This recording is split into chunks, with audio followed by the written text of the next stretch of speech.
see you guys in the dark.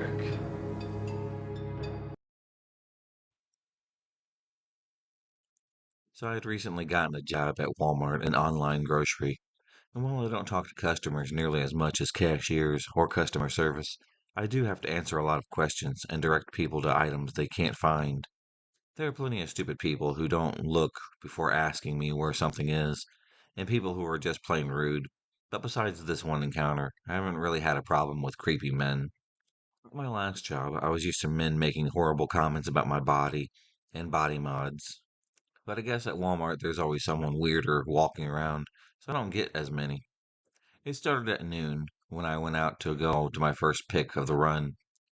I was in the soda aisle, struggling to fit a box pack of beer into my cart when this guy comes up and helped me. He was probably in his early to mid 20s. A bigger guy, a bit shorter than me, wearing a corn shirt. I thanked him for helping me and said that I liked his shirt. He said it was no problem and complimented my hair. No big deal, right? I pick up my handheld and get back to bagging soda and praying that I don't get sent on exceptions that night. Around 15 minutes later, I'm in the soup aisle crouched on the floor bagging 20 cans of Dinty Moore. Not my finest moment. Someone walks up behind me and says, "Excuse me." I'm already excited to talk to them. Nobody, and I mean nobody, says excuse me when they want my attention. I stand up and turn around to see the same guy. He says he's looking everywhere and he can't find the baking soda, and that he knows he probably passed it, but he wants to make sure he's looking in the right area. The baking aisle is just a few over, and what a coincidence. The next thing I need for my run is bread flour. I tell him that I'm heading over to that aisle, and then I'll show him where it is. He says thank you. I finish scanning in the Denti more, and we head over there. It was a Tuesday, and completely dead, like I was seeing my coworkers more often than customers. We get to the baking aisle, and I show him the baking soda before I go and pick out the bread flour. I had a lot to pick from that aisle, so I was there for at least a good 10 minutes, picking different items. I couldn't help but notice that he put a tiny box of Arm& and Hammer into his cart, and he was just standing there on his phone, occasionally looking at me. A little strange, but maybe he's texting someone and is feeling a bit awkward that neither of us have left that aisle. Who knows? I finish up my pick run, stage the totes onto the cart, and bring it to the back. I go on 2 more runs before my first 15-minute break. I catch a glimpse of Corn Guy every so often. I figured he's just having a hard time finding stuff because the Walmart I work at is massive, and continue on with my day. I go into the break room to eat the salad that I had in the fridge and drink a cherry Pepsi while getting that good gossip from one of the guys from customer service. And life is pretty good. For a second, I thought I saw a Corn Guy walk past the door, but I figured it was just an employee wearing the same shirt and didn't think of it again until much later. My manager tells me to do 3 more pick runs before I go to the back to start dispensing orders, and I head out on a produce run, easily one of the worst types, as the produce section is super confusing and always crazy busy. I get to the produce section and start doing my thing when I see Corn Guy standing next to the corn stand. I laughed to myself for a second before realizing that it's 1:30 at this point, and this guy has been at Walmart for at least an hour and a half. There are only 3 things in his cart. I try not to look in his direction so he doesn't try to talk to me, and get back to bagging onions and weighing apples. At this point, I'm getting some serious weirdo vibes from this guy. He walks up to me and says hi. I say hi back and ask if he needs anything else. He proceeds to go to the creepiest triad that I've ever heard. I remember almost exactly what he said because I was standing there in absolute horror the entire time while holding the bag of apples. He told me, "I just wanted you to know that you don't need to eat salad if you don't want to. You don't need to lose weight.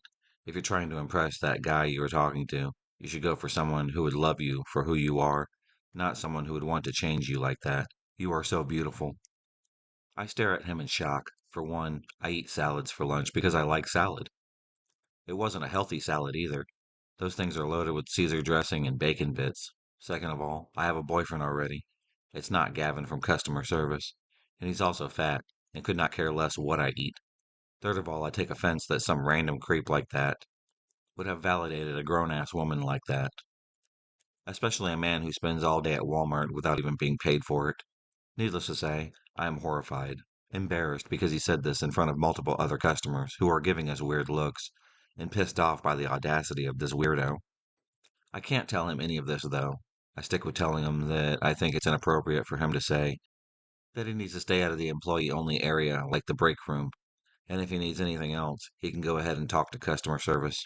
He looked shocked, as if this wasn't the nicest way I could have ended the conversation, and I end my pick run early to go talk to our manager. In the back, I tell my manager about Corn Guy, how he's been following me, and I'm not going out to pick tonight unless we know for sure that he is gone. She's understanding, and then lets me dispense early, and sends one of the guys in the back to pick up my place. The rest of the day goes okay, except for when my coworker and I go out together to take a huge order to one of the spots in the main parking lot, and Corn Guy is sitting on the bench out front. I prayed that he was just waiting for someone to pick him up, and refused to take out any more orders to the main lot.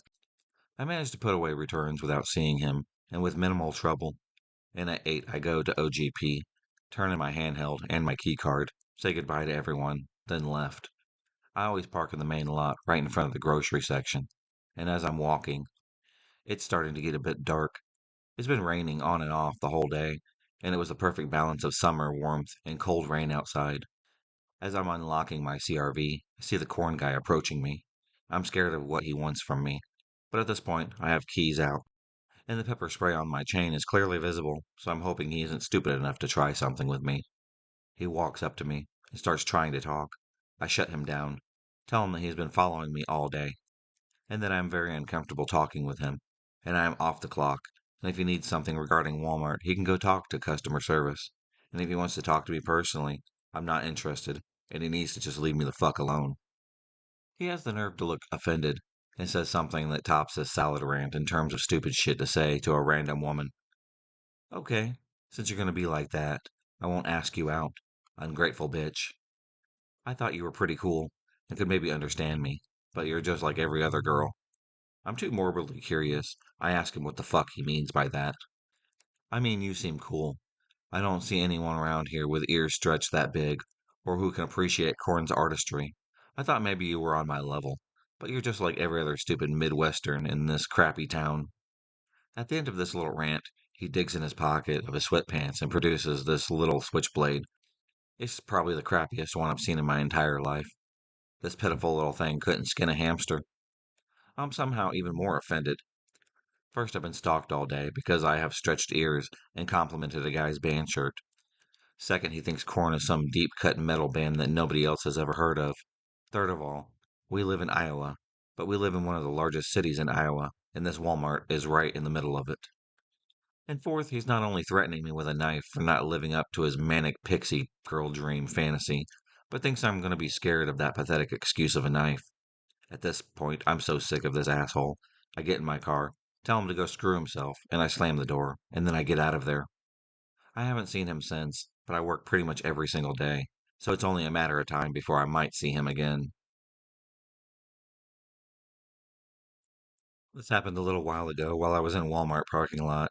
I always park far away from the front doors to avoid door dings and scratches, as I don't mind walking a little bit further. I'm also a woman that weighs 110 pounds when drenched in water. So I'm walking back to my car from the store with a few bags of groceries. I can see my car. It's probably 100 feet from me, when a man walks out from between two cars and steps directly into my path. He asks me to spare him a few dollars, to which I tell him that I'm sorry, I don't have cash on me, and I try to walk away from him. He steps a little bit closer to me. He gets right in my face and goes, "You dumb bitch, screw you." And he spits on my shoes and shoulder bumps me as he walks away from me. I run to my car and immediately get in, locking the doors as I calm down and buckle myself in. I feel the prickle under my skin like I'm being watched. I look over to see if he is watching me while I get inside my car. He was watching me while I was getting ready to drive away. It was so unnerving. This begins with me, my mom, and dad going to America for the first time. I'm Mexican, so I didn't know a lot of this language. Well, I'm 4 years old, so we go to Walmart to buy some things. My mom tells me to go with my dad. While I'm going where my dad is, a woman happens to approach me, about 30 years old.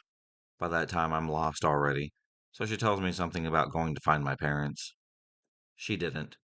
I didn't know a lot of English around this time, so I didn't know anything around me. We enter her car, and we just drive away. My dad starts searching for me. I guess he was searching in the Hot Wheels section by what he said, but he couldn't find me. They were panicking now. She had kept me in her house for about 2 days. She was really caring, though.